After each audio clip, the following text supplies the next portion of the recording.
Well, certainly the layout. Down to it now. Last year leading 19th place. There wasn't even a second offering those top 19 phones. Miguel Oliveira was 21st on the time experience. In fact, he was just over a second behind Pedro Acosta. Could miss a tenth or two in these crucial qualifying sections coming up later on this morning. And we're going to be having a completely different weekend. We're going to be in the game or out of the game in terms of the chance of the sprint and the Grand Prix. Looking through all of this final sprint of the action of the campaign is Matt Burton, who's been top notch chat that we are down in pit lane. It was rather being shaded pit lane at the moment, actually, it seems from these live pictures. But look, I think the KTM fans and the Pedro Acosta fans are daring to dream of Friday and yesterday from Acosta. So we arrived at saying in terms of race pace, obviously one lap he's got race pace and looks really, really good as well. He's happy about his chances of the run. Why not? We have had a season, certainly second half of the season, of different winners, 6 different winners in the last 6 Grand Prix. This week, it's saying this will strike the out with rivals, but where he felt weakest yesterday was on his time attack. He was fastest overall yesterday, sticking to the lead of the chapter. He's got that soft tyre, and his race rhythm, as you mentioned, was very, very strong. Riders I spoke to on there yesterday said they think that was a clear favourite in this weekend. Three Norway sprints. First opportunity to choose one of those today, but it is going to be crucial, as you mentioned, to nail that third line. That's something that Pedro has always done in terms of best drivers.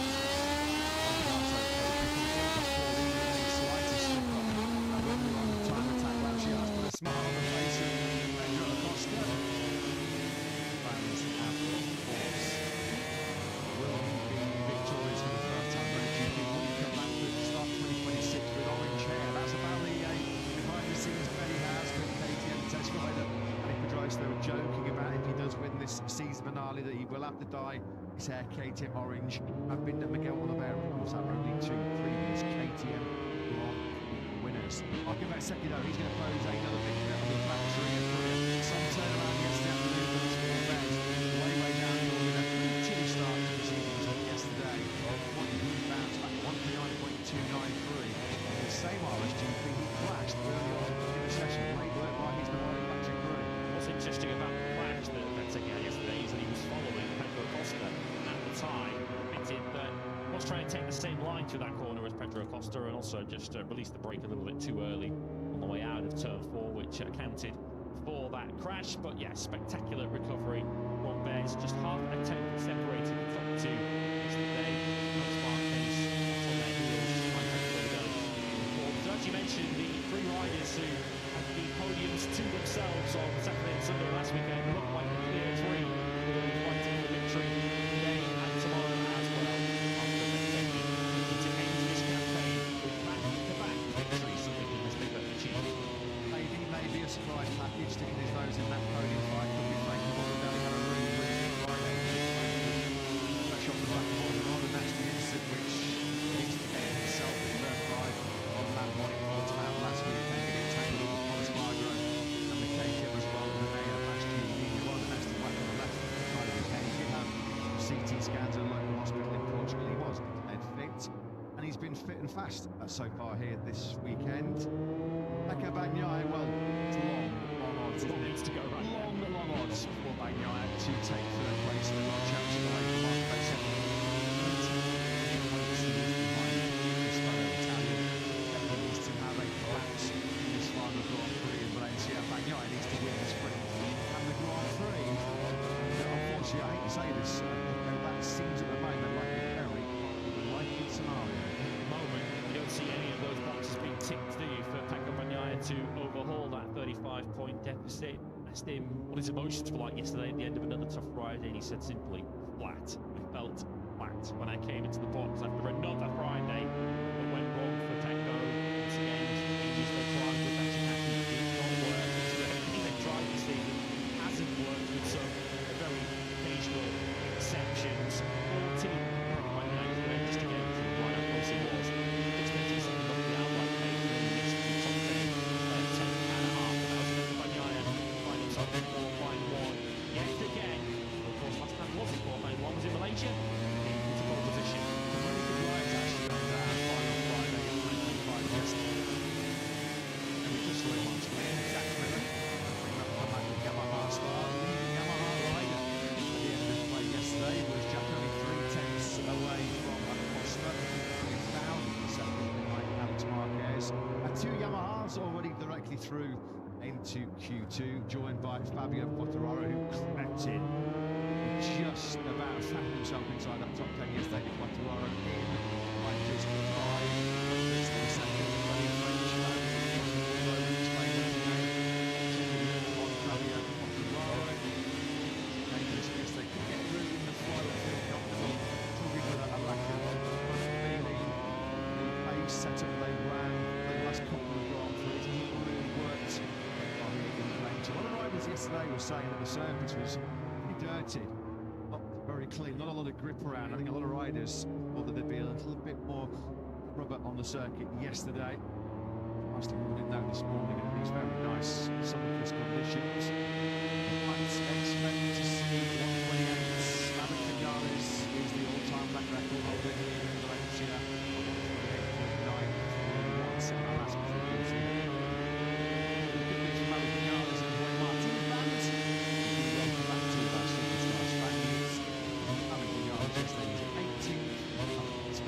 Said himself that he was in faith mode. Boy Martin back for the first time.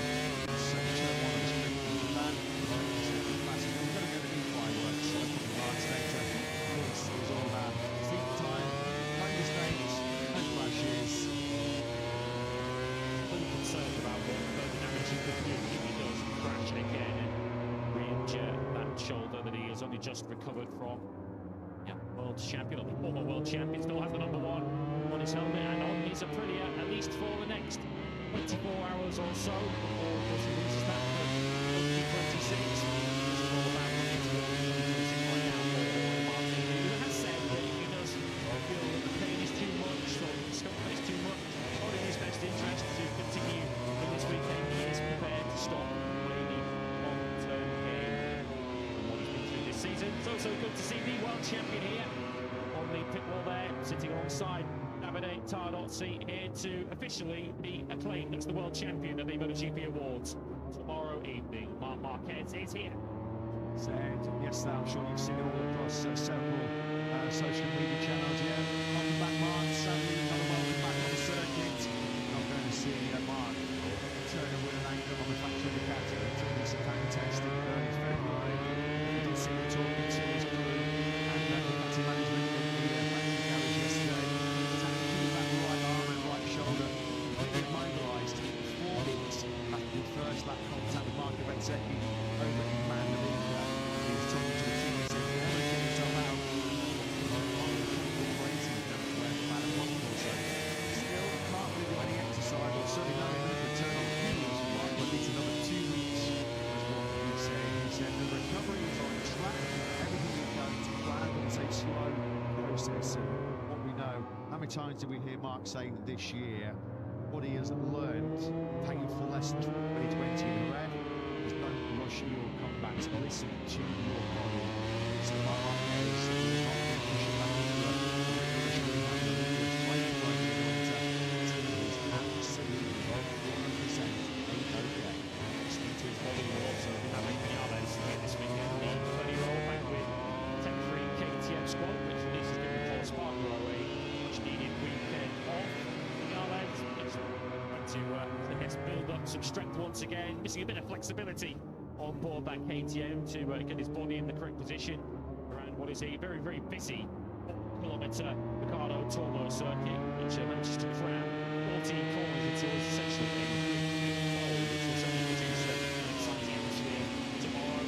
Vinales, who has just 8 Grand Prix all in the second half of the season since that crash at the Sensor, which will be the intro to his extraordinary season on board KTM machinery. So good for Matt Williams with him stepping up the pace today and ahead of his teammate and ahead of Bastianini. End of the day, I think at the moment it doesn't have a competitive KTM is just a little bit ahead of him.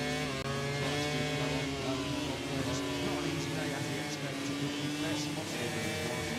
Like here, the last time we saw Alex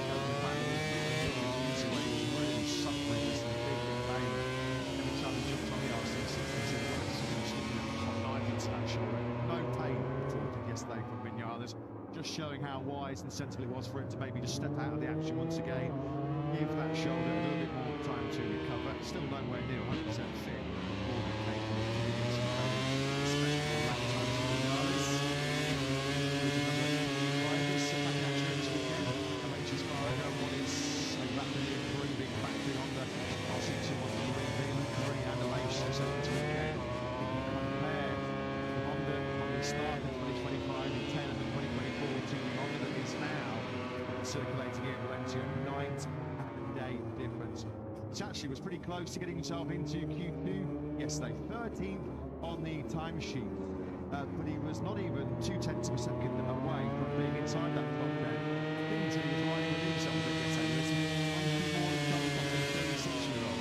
Yeah, he's also in an element of safe mode. He got second with 134.3, but for very different reasons. He's good for him in market. The reason I like to is the riding with himself because the 2 points that he's got in his Honda test team box are going to be given over to Climere and Luca Marini to test on Tuesday. So, well, important that he gets both of those motorcycles for the end of the course for 3-4 piece. See this temperature graphic, which we saw in the first half. We just saw on the left-hand side here, very, very short. It's going to spike. It's not below the red. It's coming in 36. We'll see it later when it comes through 13. This is literally the same one of the toughest corners on the Grand Prix calendar in terms of how you manage the temperature, heat build-up on the left-hand side of the tyre, and in particular, of course, the deteriorating grip late on. Let's do track there, shall we, around Valencia?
We hope you enjoyed that at home, as we thought we'd just give your ears a little bit of a Sprint Saturday morning treat. Thank you very much to our Ricardo Tour Motorcycling tour guide, Juan Dia. Around this tight and twisty 05 to layout. It's mentioned easy, that's what keeps the lap times so close as he makes second and back nine. He's still on paper third in the World Championship. I'm not sure how much of a fight it will be over the course of 40 racing laps here in MotoGP this weekend. Second to surrender third place in the highest ever World Champion ranking for a factory Honda rider, second time in the last 3 years at Bersecchi. Found himself top 3 in the World Championship 2 years ago, of course, in 23, went on board a Ducati. Almost certainly going to be settled today after Bezzecchi scores those 3 points that he needs. It's enough. Equally, Franco Bagnaia doesn't finish in the top 2. The Sprint Saturday this weekend. Bezzecchi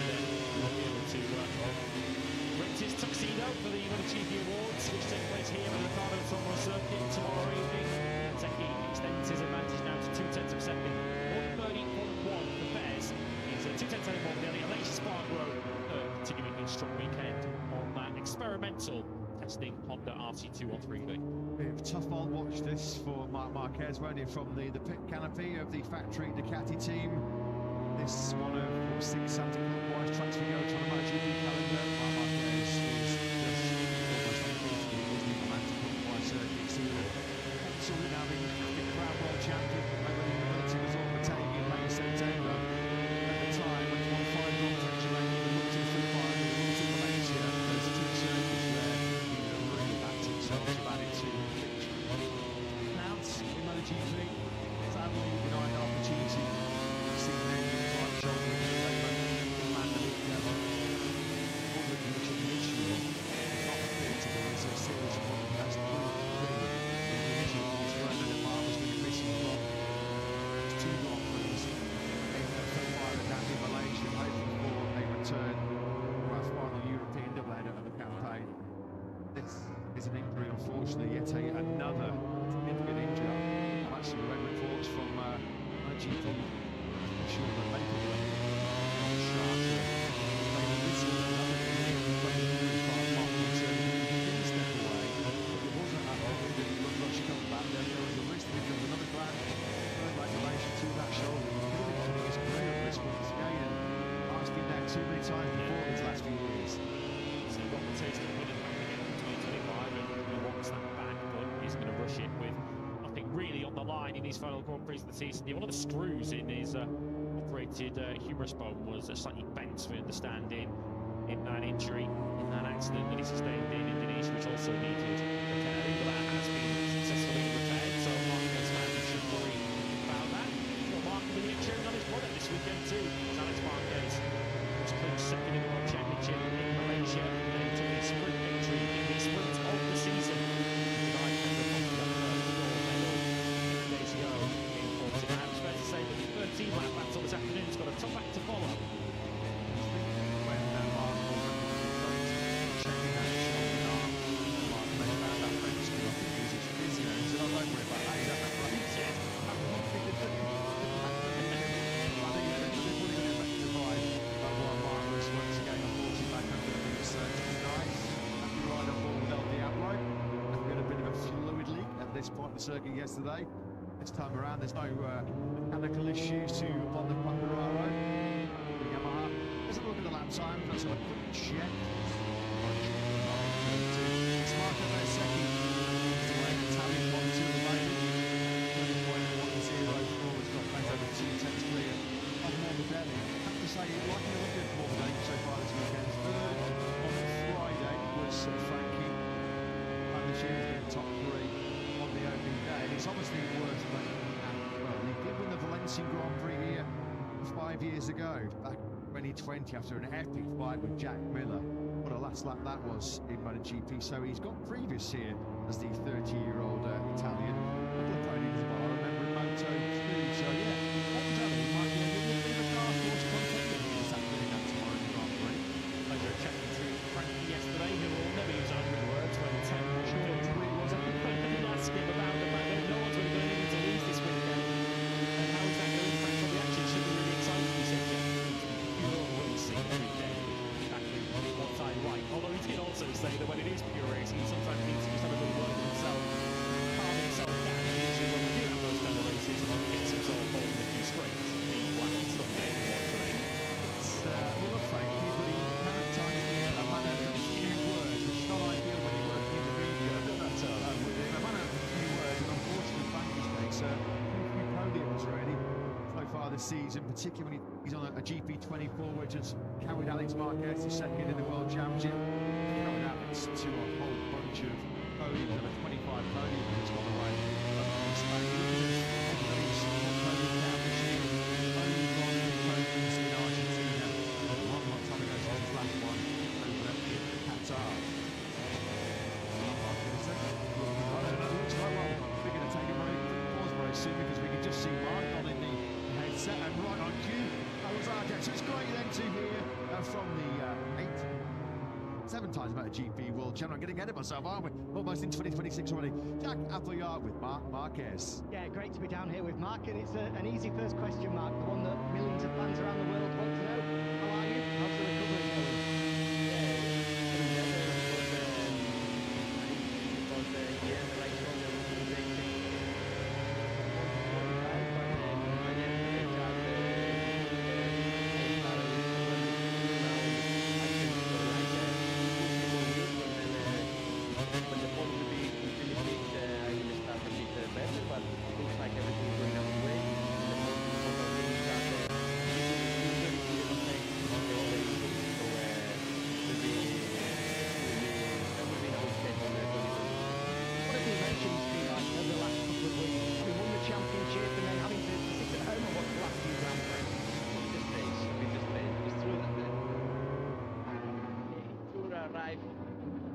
in a moment where you must celebrate, but in the end, the other hand arrived in the best moment because everything was close.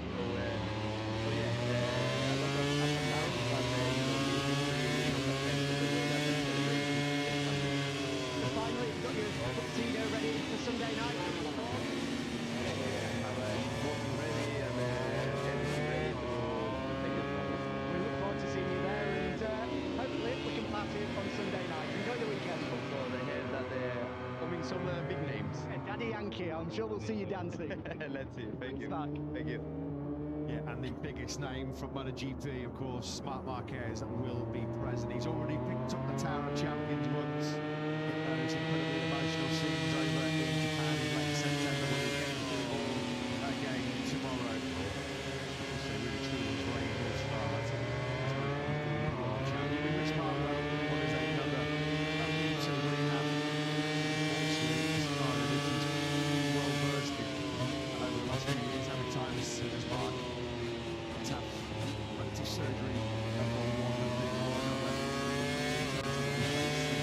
Tokyo into such a shame. The day that he was world champion. 7th time I will make sure I correct myself on that one. Big one of presumptuous, or maybe in 12 months' time he will yeah, looking forward then to see Mark pick up the Tower of Champions once again at the MotoGP Awards ceremony right here in the Ricardo Tormo circuit. Or not, 2,000 fans have got a special invitation as well to come and join the end of the season party. That one, Tower of Champions, he has towered over MotoGP. They don't just physically wear away you, but mentally every single time to go through that elimination process. So asking those questions of, are you going to be the same rider once again? Which he could ask himself through the years of the doldrums when he was, of course, struggling to make a Honda successful, but ultimately didn't have the competitiveness to really justify the rider on board the bike. Is Augusto Fernandez, who went to one this morning, but we saw a bit of him yesterday, number 7, also the 4-powered Yamaha, which doesn't do too bad a job yet for them, in fairness. 2nd off the pace, Augusto in P20 yesterday on board a V4-powered Yamaha. Now has a new frame on it, did bring a small step forward, but we're still waiting for the quantum leap in performance. Fabio Quartararo is waiting to see this new Yamaha.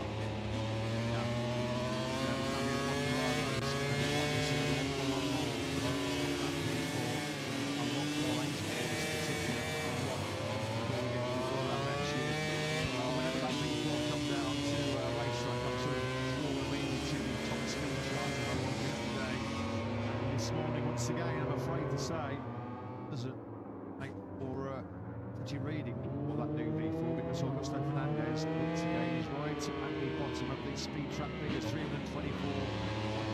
kilometres an hour. Quartararo is just one place ahead for that 1.5 minutes ahead of before that V4 is. And then fastest we know the Daytona RC16 is the fastest motorcycle in Grand Prix history. Speed gun this morning at 340.43. Of course, the game of slipstream is hard to judge really accurately, but if you're black and white on paper, you can't hide away from facts. Augusto Fernandez at the moment is 16 kilometres slower than the fastest bike on the circuit. Now it's 10 miles an hour. Yeah, I mean, nobody on planet Earth can make a back right now. And as Sonny Ryan said, on the KTM and the Ducati, it's free time down the straight, particularly when you go circuits like Jello, horsepower traction, Jello, Boston, Salvins, long straight, Catalunya. They've got to find something. They have got to find something very significant. It has to be a massive step forward on that lead. To keep Quartararo interested in 2027 and beyond. Well, when it's absolutely in Quartararo, of just what Fabio Quartararo is having to do to try and overcome those straight line speeds, he's going to completely override the bike in all of the race and circuit. Actually, in sprinting Grand Prix, he's riding every lap like it's a last gasp qualifying lap, and we know Fabio Quartararo is very, very good at those. But you saw that moment into turn 5 during the Grand Prix in Portimao when he was actually to ragged edge trying to get the Yamaha stopped, could not get it stopped. Fabio Quartararo is fed up spending every racing lap that he competes in defending from other vehicles. He qualifies high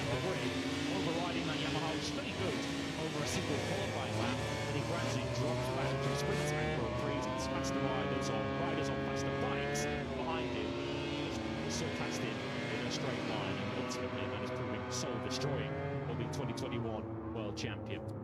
Far too much defending and not enough attacking. Fabio Quartararo so far in 2025. Joe, who's part of all nominees for overtaking the season.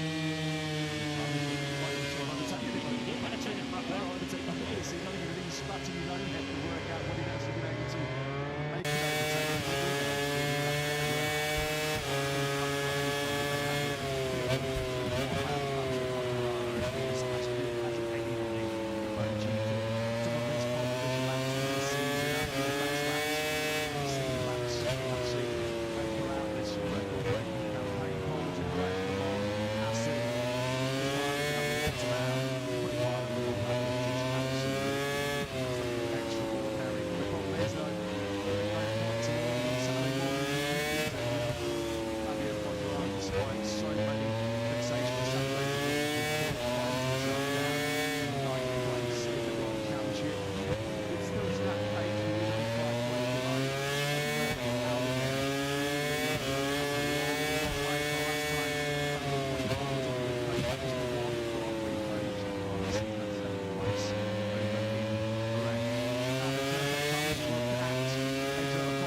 World champion, of course, that will be found in the hand over to Valera for Gonzalez tomorrow.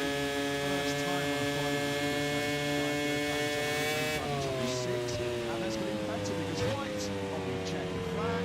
Right, Bureau Kings in a 149.197, just behind Martin Van Second. And Iron Bureau looks like he will be our fastest rider in the final FP2 2025. New tyres will confirm that after the session, but either way, an impressive lap.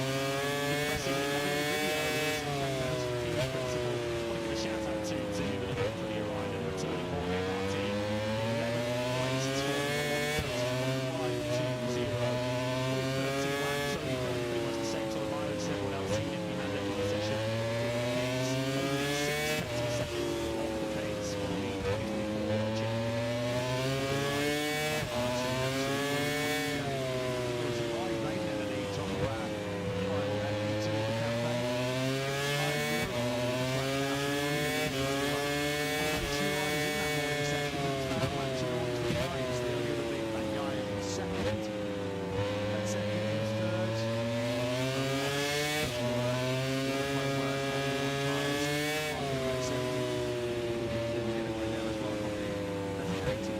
Start zone already once again right in the battle for the top three. Pedro Acosta was late drama at the second lap session of the Spaniard at Flash at turn 4 in the spin.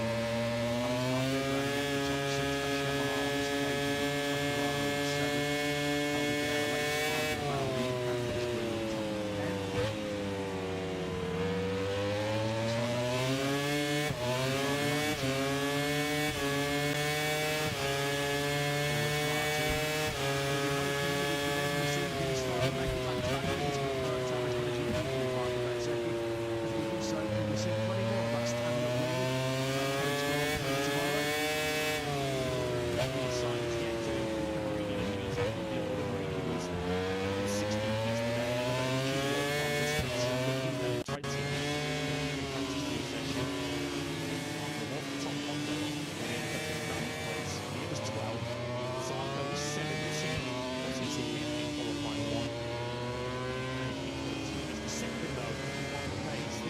Session shortly is going to be very fiercely contested.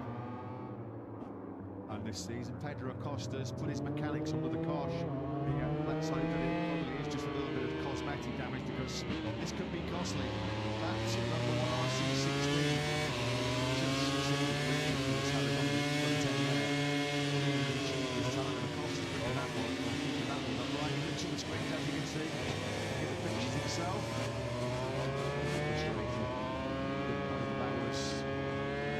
The ideal moment to be throwing out the KTM into the double traffic. Didn't dig in or barrel roll, did he? Just kind of gently, I say gently, slid on its side. So hopefully it is just a quick repair job as far as the KTM factory crew concerned. Well done, Iron Girl, that was brilliant. I just mentioned the fact he had his best Friday in 25. Not like last weekend as well, the Girl said that he was more aggressive in the early laps. Portuguese Grand Prix, and they were teared away with that. The second group, going right, but he's got confidence and Gura Sunday. That's from Sunday morning in Valencia. Who rides in the 129s this morning? Iron Gura and Pedro Acosta. Marco Bezzecchi pretty ahead of Frank Morbidelli. Continues his strong lead there in the top 2. Oh, again, ahead of Pedro Acosta with that late slipper. Alex Marquez under the radar this morning, 6th ahead of Fabio Cantararo, Fleming Aldeguer, Alexis Spargo, Tom Honda, Raul Fernandez, Martin, very strong one here in 11th ahead of Joan Mir, Jeff Miller, Fabio Gian Antonio, Tech 3 pairing of Vinay Bassini and Maverick Vinales next up ahead of John Zarco, Nicola Bruniga in 18th place, he was also within a second. Place ahead of us, the man who Camerini, Oliveira in the wings, and Solskjaer Chandler in 24, he was 1.5 seconds, covered the lot of them, now 24 right of me.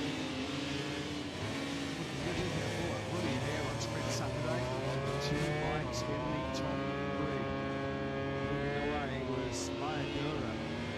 Next then, for the final time in 2025, we go full time attacks. We go qualifying at the MotoGP World Championship. Don't go anywhere. Qualifying is coming up shortly here in